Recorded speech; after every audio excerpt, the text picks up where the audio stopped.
নমস্কার বন্ধুরা, আপনাদের সবাইকে স্বাগত। বন্ধুরা, আজকের এই ভিডিও পাইসেস মীন রাশির জন্য খুবই গুরুত্বপূর্ণ। আপনি থাম্বনেলে দেখেই নিয়েছেন, কর্মফলদাতা শনি 137 দিনের জন্য বক্রি হচ্ছে মার্গী থেকে 30শে জুন থেকে 14ই নভেম্বর অবধি। শনি বক্রি যে হচ্ছে এত লম্বা সময়ের জন্য আপনার রাশিতে কী প্রভাব পড়বে, আপনার জীবনে কী ফলাফল দেবে, আজকের আলোচনা তাই নিয়ে। না নেগেটিভ বলবো না পজিটিভ বলবো, শনি যা এক্স্যাক্ট ফল দেবে আপনার রাশিতে ট্রানজিট করার সময় তাই বলবো।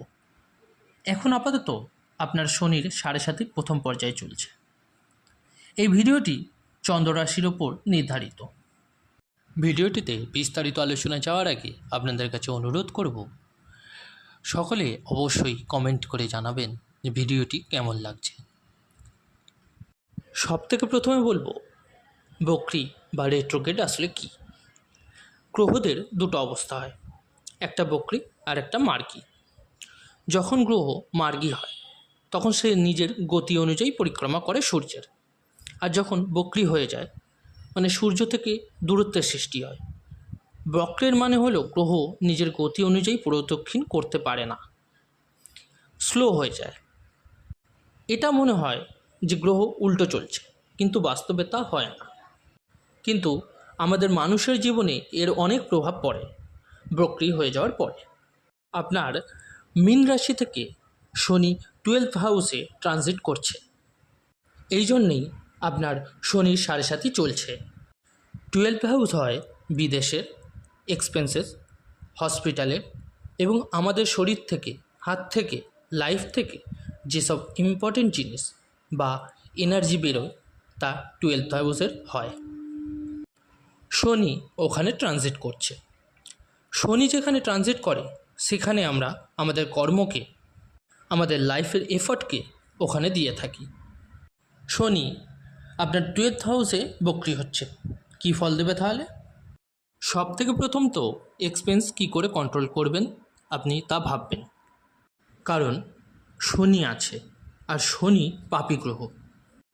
আপনি ভাববেন যে এক্সপেন্স করব না, খরচা করব না, সেভিং করব, কিন্তু তবুও স্বাস্থ্য নিয়ে, সে নিজের স্বাস্থ্য হোক বা ফ্যামিলির কারোর স্বাস্থ্য হোক, খরচা আপনাকে করাবেই শনি, কারণ শনির 7.5 চলছে। শনি বক্রি হলে আপনাকে এক ঘর আগেরও ফল প্রদান করবে, 11th হাউসের। 137 দিন বক্রি হয়ে গেলে কিছু পরিবর্তন দেখা দেবে। সে আপনি বিজনেস করুন বা প্রাইভেট সেক্টরে কাজ করুন, পরিবর্তন লক্ষ্য করবেন। প্রাইভেট সেক্টরে প্রমোশন হতে পারে, আর বিজনেসে ফিনান্সিয়ালি ডেভেলপমেন্ট হবে পজিটিভ, কারণ 11th হাউস হয় আমাদের প্রফিটের এবং ইনকামের। এগুলো তো গেল পজিটিভ। এবার নেগেটিভগুলো হলো, শনির 7.5 চলছে, প্লাস শনি বক্রি হবে, আপনাকে অতিরিক্ত পরিশ্রম করাবে এবং আপনাকে ক্লান্ত করাবে।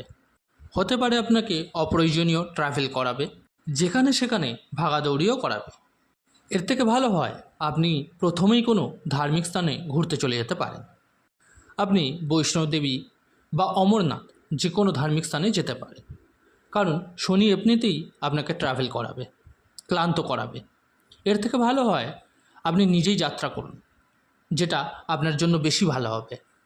শনির 10ম দৃষ্টি 9th হাউসে পড়বে, তো আপনার বাবার শরীর রিলেটেড প্রবলেম বা আপনার বাবার নিজের কোনো সমস্যা বা আপনার সাথেই আপনার বাবার সম্পর্ক, বোঝাপড়া, তালমেল সমস্যা দেখা দেবে। বক্রি শনির দৃষ্টি আপনার 6th হাউস এবং 3rd হাউস দুটোতেই পড়বে। আপনি যদি কম্পিটিশনে থাকেন আপনার জন্য ভালো, স্পোর্টস লাইন বা জিম, যোগা এসব শেখান তো আপনার উন্নতি দেখা যাবে, কিন্তু প্রাইভেট সেক্টরে কাজ করলে শত্রুতা বাড়বে। শত্রু আপনার কোনো ক্ষতি করতে পারবে না, কিন্তু শত্রু বাড়বে। কোনো কারণ ছাড়াই টেনশন করতে পারেন, কারণ শনি বক্রি হবে 12th হাউসে, আপনার চন্দ্র থেকে 12th ঘরে। তাই কোনো কারণ ছাড়াই চিন্তাভাবনা করা, অপ্রয়োজনীয় চিন্তাভাবনা করা, নেগেটিভিটি চলে আসবে কিছু সময়, কারণ 2nd হাউসেও দৃষ্টি পড়ছে।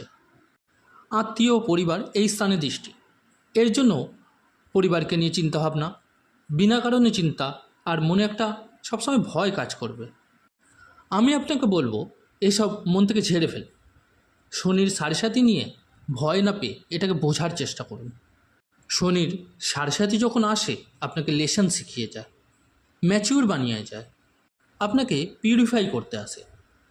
আপনাকে বুঝতে হবে কর্মা কী হয়। আপনাকে কর্ম করতেই হবে, ভাগাদৌড়ি করতে হবে, পরিশ্রম আপনাকে করতেই হবে, যে কোনো ফিল্ডেই হোক না কেন। আপনি খালি বসে বা ঘরে বসে বসে লেজিনেস করে আলস্য করে কিছু পাবেন না। আর আপনি যদি আলস্য করেন তাহলে আপনার স্বাস্থ্যতে সমস্যা, মানসিক অবসাদ, ডিপ্রেশন, অ্যাংজাইটি সবই দেখা যাবে। এবারেই বক্রী শনি 12th হাউসে। যারা ফরেন রিলেটেড কাজ করেন, এমএনসিতে বা ফরেনে যারা আছেন ইন্ডিয়া বাসিন্দা, তাদের জন্য ভালো ফল দেবে। ফরেনে আছেন সেখানে আপনার পার্মানেন্ট সেটেলমেন্ট হতে পারে। যারা শনি সাড়ে নিয়ে খুব ভয় পান, অ্যাংজাইটি এসে যায়, তাদের বলবো জন্মছকে শনির পজিশন কীরকম তার প্রভাব পড়ে আসলে। এটা তো শুধু বক্রী শনির ট্রানজিট, কিন্তু আপনার জন্মছকটা আসলে কি, পজিশনে শনির অবস্থান, বৃহস্পতির অবস্থান, সব গ্রহদের অবস্থান তার ওপর নির্ভর করে। তবে শনি নিচ হওয়া চলবে না, আর শত্রু না হলে প্রবলেম দেবে না। যদি হয় তাহলে বক্রী হয়ে যাওয়ার পর প্রবলেম ফেস করতে হতে পারে। শনি বক্রী হয়ে গেলে মীন রাশির আপনারা কী ফল পেতে পারেন তা আজকের এই ভিডিওতে তুলে ধরলাম। এবার বলি কি উপায় করবেন আপনি। রোজ বিষ্ণু সহস্র নাম পাঠ করুন, বৃহস্পতির বীজ মন্ত্র জপ করুন 108 বার, হনুমান চল্লিশাও পাঠ করবেন। আর যদি জন্মছকে শনি নিচস্থ থাকে তাহলে শনির বীজ মন্ত্র পাঠ করুন। সূর্যোদয়ের সময় সূর্যকে জলদান করুন। কীরকম লাগলো আপনাদের ভিডিওটা? ভালো লাগলে অবশ্যই লাইক করতে ভুলবেন না, আর শেয়ার সাবস্ক্রাইব করে সাপোর্ট করবেন। ধন্যবাদ।